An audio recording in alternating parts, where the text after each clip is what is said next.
রাজধানীর ধানমন্ডি ৩২ নম্বরের বাড়িটিতে আজও ভাঙচুর চলছে। ইতোমধ্যে তিনতলা বাড়িটি প্রায় সবটাই গুঁড়িয়ে দেওয়া হয়েছে। সেখানে রয়েছেন সহকর্মী জাহিদ হোসেন। সবশেষ পরিস্থিতি জানতে যোগ দিচ্ছি তার সঙ্গে।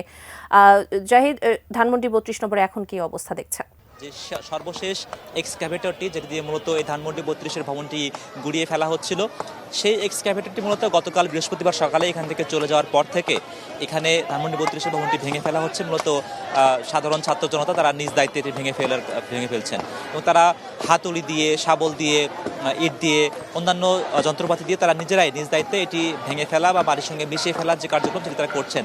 এবং যদিও গতকাল সকালের পর থেকে এখানে মূলত উৎসুক ছাত্র জনতার পাশাপাশি কিছু মানুষ এখানে জুড়েছেন যারা আসলে এখানকার লোহা লক্করগুলো, আসবাবপত্রগুলো কিংবা এখানে যে তারগুলো রয়েছে সেগুলো এখানে কেটে নিয়ে তারা বিক্রি করে একটু জীবিকার সন্ধানও তাদের মিলেছে বলা যায়। শিয়া বাটার ও ভিটামিন ই সমৃদ্ধ lily glam beauty soap. Lily, always beautiful. তবে এখানে আজ জুম্মার পর থেকেই মূলত কিছু উৎসুক জনতা তারা এখানে এসেছেন এবং ধানমন্ডি ৩২-এর ভবনের যে আজকের যে পরিণতি, সেই পরিণতি তারা নিজ চোখে দেখার সুযোগটি তারা মিস করতে চাননি।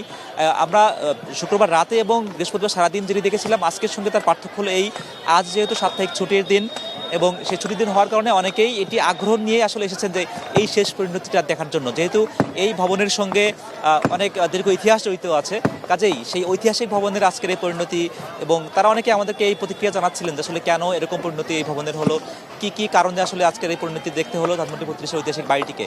যেটি জানাতেই হয়, যেহেতু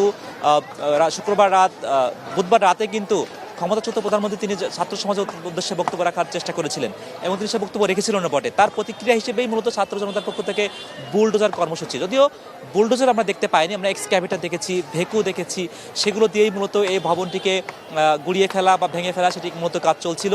আজ শুক্রবার এসে আসলে এই মুহূর্তে উৎসুক জনতার সংখ্যাই বেশি।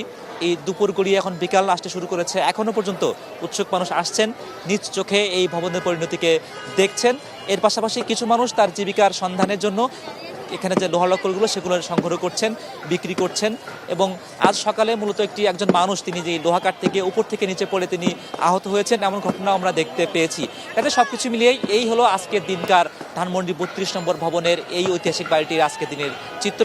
পরবর্তী বুলেটিনে নিশ্চয়ই এর নতুন কোনো ঘটনা যুক্ত হলে আবার জানাতে যুক্ত হব।